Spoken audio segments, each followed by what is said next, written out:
onde temos um versículo escrito assim: não cesse de falar deste livro da lei, antes medita nele de dia e de noite. Olha a ordenança.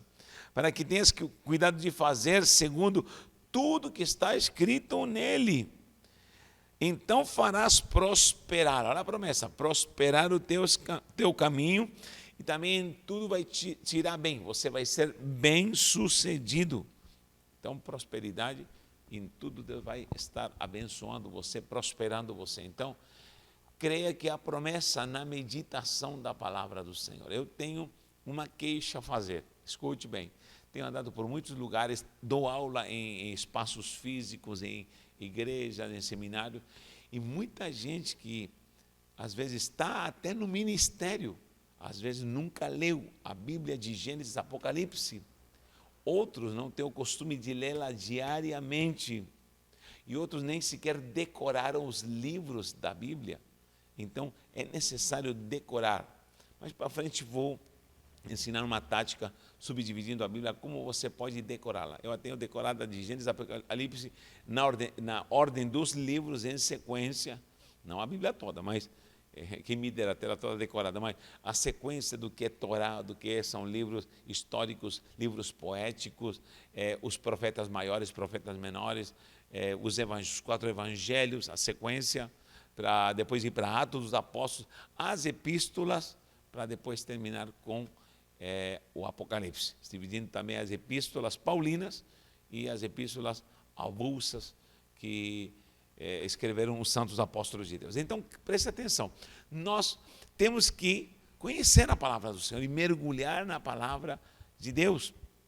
Aqui, o curioso é que Deus está falando com Josué, medita, e essa palavra não é somente ler. A palavra meditar, vou colocar aqui em hebraico, meditar. Essa palavra é transliterada H, que se escreve Gimel, H. Se escreve da direita para a esquerda, H. Quando nós encontramos H, estamos falando de meditação. Só que essa palavra, que é Gimel, esse o Ei, ficou meio Gimel,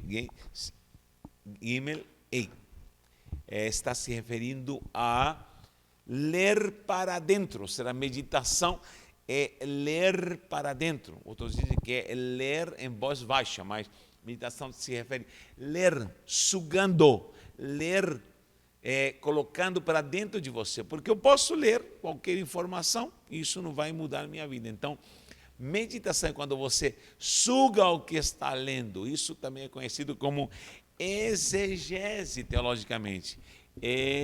Exegese. Ex é para fora, tirar para fora da letra, tirar desse texto, do contexto, tirar para fora, sugá-lo, extrair e levá-lo para dentro de mim. É uma grande missão. Então, nós não podemos somente ler, porque se é por ler, também conheço muita gente que lê Bíblia e nunca muda. Lê a palavra de Deus. Eu conheço ateus, que já leram a Bíblia não sei quantas vezes, muitas vezes, conhecem muito Bíblia e pegam os escritos sagrados para argumentar contra Deus, para argumentar da existência, pegando entre aspas, entre eles dizem erros e falhas e pegadinhas para poder contradizer a doutrina santa de Deus. Então isso é o cúmulo. Ler somente não adianta. Começamos com uma premissa santa que é leitura. Você tem que ser um bom leitor, tem que gostar de ler ou pelo menos desenvolver leitura. Então, o problema é que muita gente não lê. Então, como vai meditar se não lê?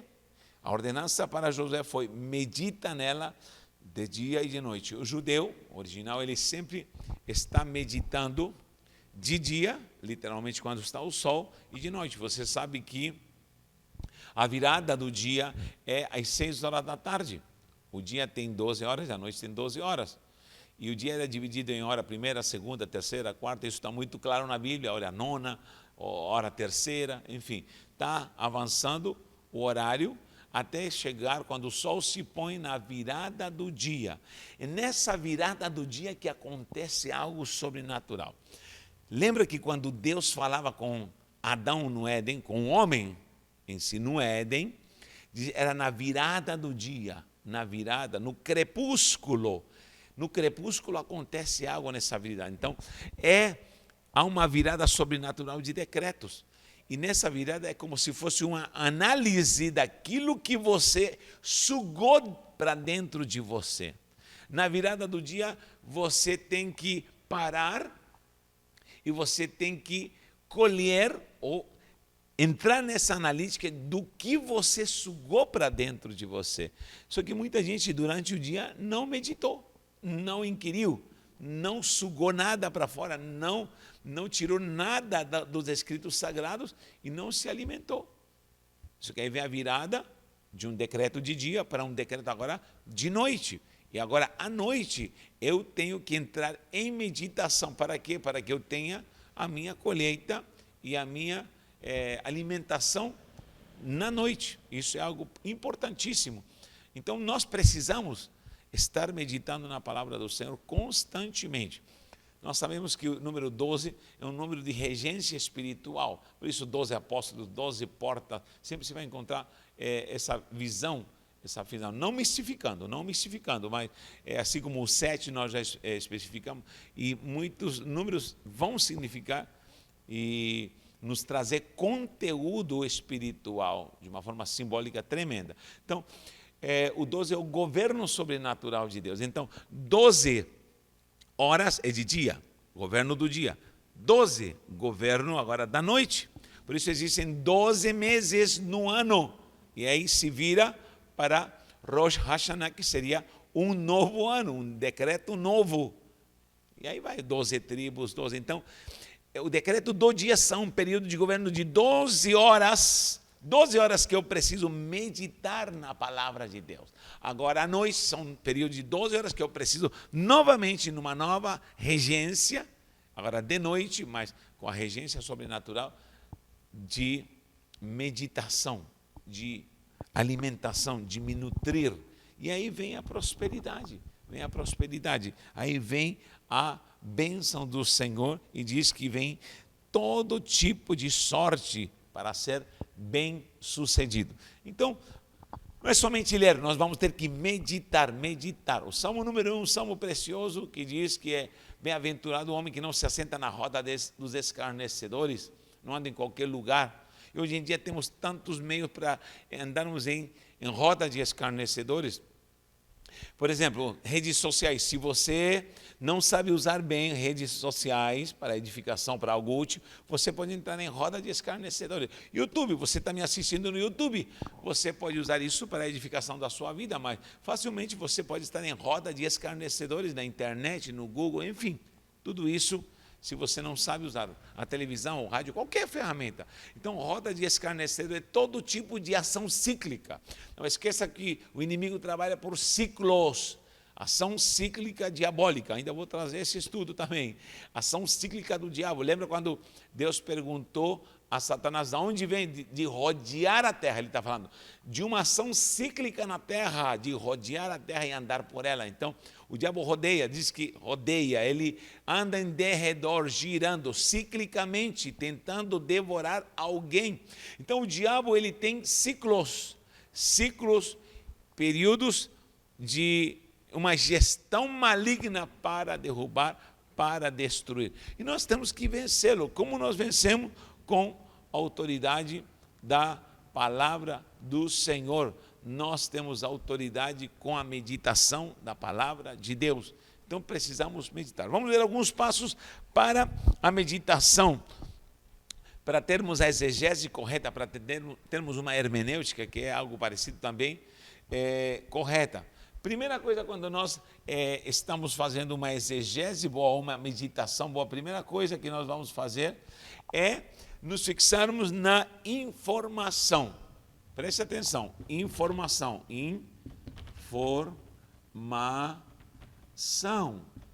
Há uma igreja em Atos dos Apóstolos, Atos 17, se não me engano.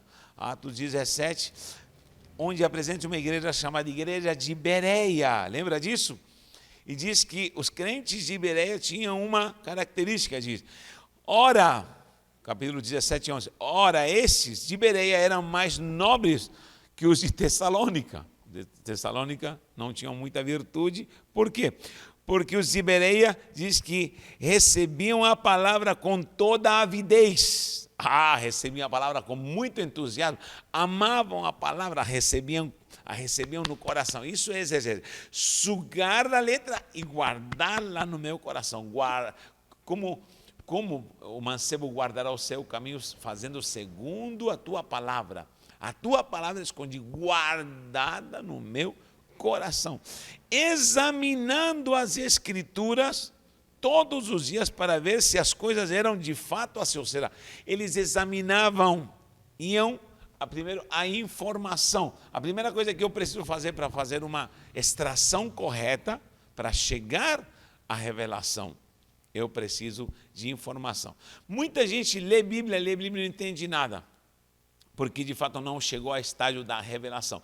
A meditação, Hagá, que é sugar para dentro de você, ler para dentro, você vai sugar, vai se alimentar. Primeiro precisa de um passo, que é informação.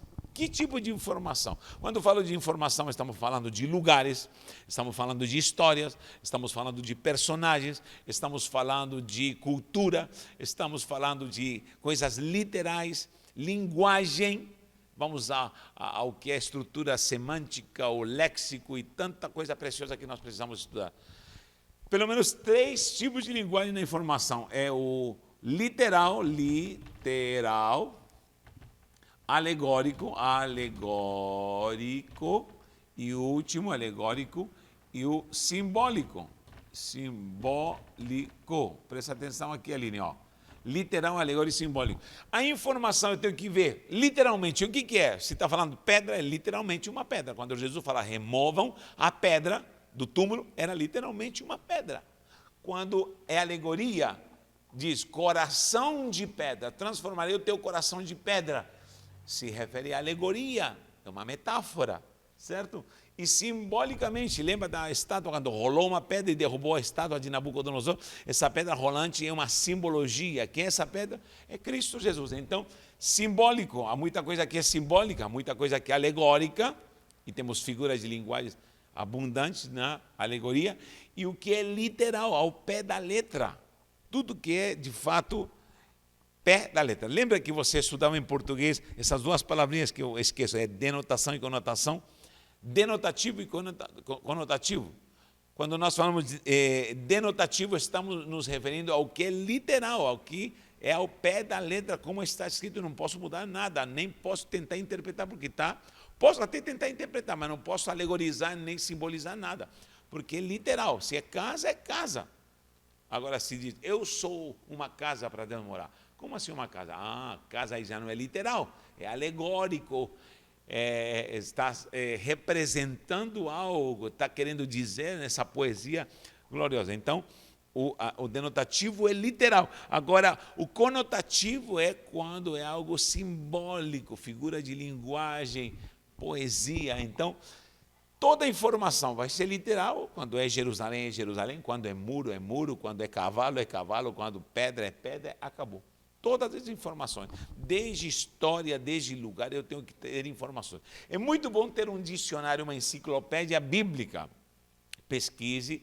Outra coisa que é importantíssimo é ter uma concordância bíblica, uma enciclopédia, um dicionário bíblico, para saber, porque tem gente que, lamentavelmente, confunde as coisas, tá bom?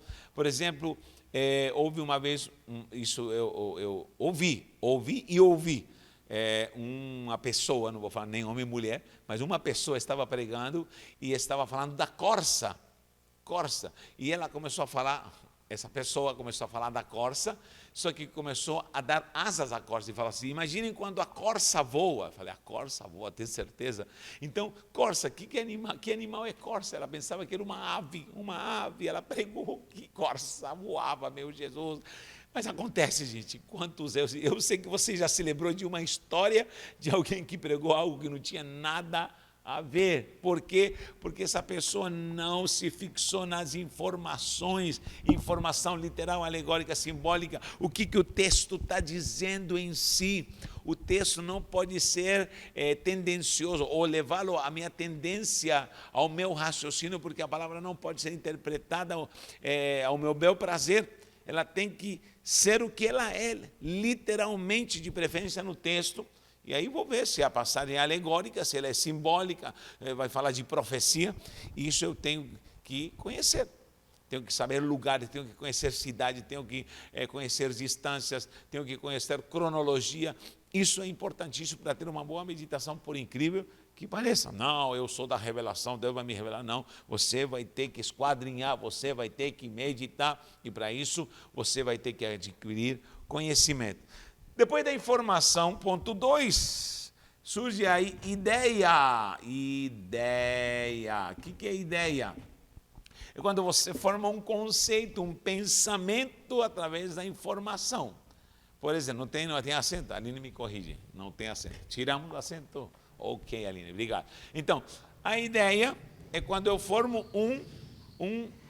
uma ideia, um pensamento, uma formatação de um pensamento, surge um conceito, né, esse paradigma vai se construindo e eu já tenho um panorama daquilo que está sendo falado. Por exemplo, se estamos falando, o barco no mar da Galileia. Pronto, é um barco no mar, aí vou ter que ver se esse mar é literal, de fato é literal, e navegaram, pronto, estou falando de um fato real, histórico, que aconteceu no mar da Galileia. Então, aí surge a ideia. Aí, se eu não sei onde fica o Mar da Galileia, eu vou procurar um mapa onde que é o Mar da Galileia, vão vir todas as informações, aí já surge uma ideia, se é uma história, se é algo alegórico, se é simbólico, se é profético, eu vou começar a ter uma concepção aqui na minha mente, e com essa ideia vai começar a vir o terceiro passo, que é a assimilação. 3. Assimilação. O que é assimilação? Assimilação é quando eu começo a absorver, quando começo já a fazer de fato a exegese, a meditação, o Hagá. Hagá é trazer para dentro, colocar para dentro do meu coração. Por isso diz, vou guardar a palavra no meu coração. Jesus falou assim, se me amares, guardareis, não é? Lereis meus mandamentos. Se você me ama, leia a Bíblia todo dia. Ele nunca vai falar isso, mas ele diz, guardareis. Ou seja, eu tenho que ter o trabalho de puxar para fora da Bíblia, da palavra de Deus, das Sagradas Escrituras, exegese, saber o que é informação, criei um conceito, uma ideia, assimilação, tudo isso com base no Espírito Santo de Deus, como meu revelador, como meu orientador, e pedindo sabedoria para ele, assimilo, coloco para dentro, e as informações começam a entrar na minha alma, no meu âmago. Aí surge o primeiro ponto glorioso desses 3, o quarto ponto, mas é o primeiro ponto glorioso de esperança, onde você compreende, aí vem a compreensão, compreensão. Por que vem a compreensão? Porque aí você concebe, você colocou para dentro e isso germina. Sabe por quê? Porque a palavra é uma semente. Alegoricamente, a palavra é uma semente. E ela precisa entrar nessa terra. Lembra da parábola do semeador?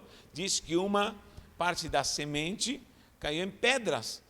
O que aconteceu? Ela cresce, só que não cresce e seca por causa que ela não tem raiz. Você lembra dessa parábola? Tem outra que cai à beira do caminho e os pássaros roubam, que simboliza Satanás, roubam a semente. Outra cai no meio de espinhos, ela também floresce, cresce, só que os espinhos a sufocam. Nós já falamos muito sobre isso. Então, uma cai em boa terra. Então, essa palavra simboliza a germinação que ela precisa fazer dentro do nosso coração. Só que tem gente, olha, tem gente viciada em versículos bíblicos, e manda versículo no WhatsApp, e manda versículo para lá, e manda, mas nunca medita na palavra. Sabe onde se medita? Você tem que abrir sua Bíblia e lê-la todo dia. E lê-la todos os dias. Muita gente me pede esboço de pregação. Beleza, não tem problema. Mas o trabalho de esquadrinhar, o trabalho de meditar é um trabalho seu de edificação. Você tem que se esforçar nisso todos os dias, de dia e de noite. Olha que interessante. Então vem a compreensão. Quando surge a compreensão, eu entro na questão conhecimento. Quando eu entro no conhecimento, já estou entrando no processo santo de não errar, porque meu povo perece por falta de conhecimento. É nesse estágio que nós, como igreja, devemos crescer. Compreender para conhecer. Quando eu compreendo, já estou no primeiro estágio da revelação. Oh, glória! Lembra quando o eunuco estava lendo o profeta Isaías e Felipe chegou na carruagem e ele perguntou ao eunuco: entendes tu o que lês? Ele diz: como poderei entender, como vou ter compreensão se não há que me explique? Então, nesses primeiros 3 estágios, Felipe se destacou. Felipe informou, explicou tudo certinho, porque o próprio eunuco não sabia se essa passagem que ele estava lendo, homem de dores, sofrido, era do Isaías ou era do próprio Jesus. Então, ele explicou que era algo simbólico, profético, deu a informação, levou a ideia, o próprio eunuco teve a ideia, ele assimilou e compreendeu. Quando compreendeu, veio a revelação, ele diz: o que impede que eu seja batizado? Eita, foi o discipulado mais rápido que teve, foi a conversão mais rápida que teve. Felipe fala, nada impede, foi lá, o batizou. Quando o batizou, Felipe é arrebatado e já é encontrado em outra cidade, em Azoto. Então, gente, isso é fantástico. Hoje em dia muita gente não sabe o que é mergulhar na palavra, ou extrair a palavra para guardá-la no seu coração, para ter a verdadeira meditação. E por último, aí vem 5, aí já vem o estágio final, que é revelação. Revelação. Olha tudo que eu tenho que percorrer para ter uma revelação. Filma aqui, Aline, ó. Vou extrair na exegese. Primeiro eu tenho que ter a informação, né? Vou ter que ler para ter informação. Vou ter que ler muito, ler uma vez, 2 vezes, 3 vezes, 4 vezes, para poder criar uma ideia daquilo que está sendo ensinado. Eu já cheguei a ler dezenas de vezes um capítulo para poder entender e ter revelação. Surge a ideia, depois da ideia vem a assimilação. Eu começo já a guardar para dentro aquilo que é necessário para que eu entre na compreensão, no conhecimento. Depois do conhecimento vem a revelação. Essa palavra revelação aqui, ó, revelação é galá em hebraico. Galá, literado galá, é gimel, é lamed, galá e re. Gimel, lamed, letra lamed, que é o L em hebraico, e o re. Galá, o galá, literalmente, sabe o que significa galá? Estar nu, desnudar-se, ficar nu. Então, quando você chega na revelação, você fica peladinho, você fica nu diante do Senhor. Coisa linda. Sabe o que significa isso? Para você ter revelação, você não tem que vir com roupagem das tuas ideias, você não tem que vir com roupagem de argumentos malignos, você não pode vir com roupagem de conceitos humanos, pagãos, você não pode vir com roupagem de argumentos diabólicos, carnais, satânicos. Então você vai se desnudando, esse é o processo até chegar à revelação. Galá, desnudar-se, quando você está nu, você está diante do Todo-Poderoso. É por isso que o homem no Éden estava nu e não tinha vergonha, porque estava diante da revelação de Deus, estava face a face com a palavra, e era nutrido todos os dias na virada do dia, e ali ele se alimentava, ele crescia, ele se nutria do próprio Deus. Que coisa maravilhosa, estava nu. Só que a árvore do bem e do mal, da ciência do bem e do mal, o decodifica e ele perde a virtude de estar em plena revelação. Hoje, na condição pecaminosa, o homem está longe de Deus. Agora, pela palavra, nós voltamos à essência edênica, nus diante dele, despidos totalmente de qualquer roupagem humana, qualquer vestidura carnal, argumento mundano, e estamos diante da revelação do Senhor, tá bom? Então, meditação é isso. Eu te convido para você ler. Te faço um desafio. Leia 7 dias um tema. O 7 na Bíblia é o Sheva, como nós vimos já em outros estudos, é o número de perfeição. Medite de dia e de noite versículos, por exemplo, de prosperidade. Está passando um perrengue? Comece a meditar de dia e de noite, 7 dias. Sheva é perfeição. O judeu faz meditação 7 dias e no Shabat ele consagra. Shabat é o dia feriado onde ele consagra. Então ele faz Shabat toda semana. Não estou dizendo para você guardar o sábado, mas estou dizendo que se fecha um ciclo. E está comprovado. Eu também trabalho como coaching, sou formado também em PNL, Programação Neurolinguística. E a neurolinguística, os coaches ensinam uma coisa. Dizem que em 7 dias, se você não recalca algo importante para você, se você não fala de algo que deveria ser importante, o cérebro começa a deletar. Em 7 dias, o cérebro faz uma reciclagem, diz, isso não é importante. Por exemplo, se em 7 dias eu não falo o nome de alguém, e passam-se 7 dias, o cérebro está dizendo, essa pessoa não foi falada pela boca, não apareceu, essa pessoa não é importante. Então começa a deletar, o cérebro é muito prático, muito inteligente, e começa a deletar nomes que não são importantes. Ou seja, para que eu não delete coisas, e lembre, eu tenho que estar pelo menos em 7 dias meditando e falando do assunto. É por isso que no Shabat se descansa e eles consagram esse dia a Deus. Então você pode fazer um período de 7 dias. Te faço um desafio, 7 dias. Se em 7 dias você entra nesse processo de meditação, você fechou o primeiro ciclo de perfeição. Com 3 Sheva, 7, 7, 7, 7, 7, 7, ou seja, 3 períodos de 7 dias, ou seja, 21 dias. Em 21 dias você tem um decreto. Primeiro é um ciclo de 7 dias, é um Sheva, só que se você faz 3 períodos de 7, 21. 21 na Bíblia é decreto, e aí se levanta uma guerra espiritual, mas Deus se levanta para te dar vitória. Então, faz 21 dias meditando, de dia e de noite, um versículo de prosperidade, e alimenta o teu coração com isso, e creia por fé. Eu te desafio em 21 dias você meditar na palavra para ver o que vai acontecer na sua vida. Se você quer perdoar, leia versículos de amor, de perdão, durante 7 dias. Depois faz mais 7 dias, depois mais 7 dias, em oração, Quero ver se em 21 dias você não está livre.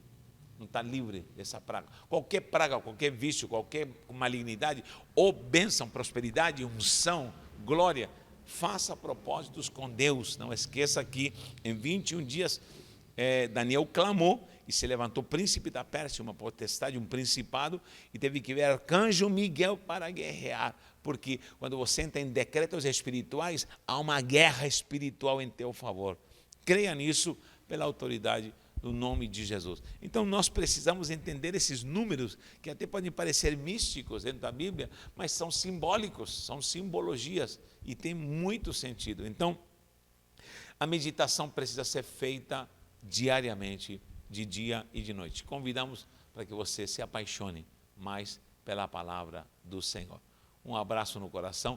Quarta-feira te aguardo com outro estudo para meditarmos na palavra de Deus. Um abraço.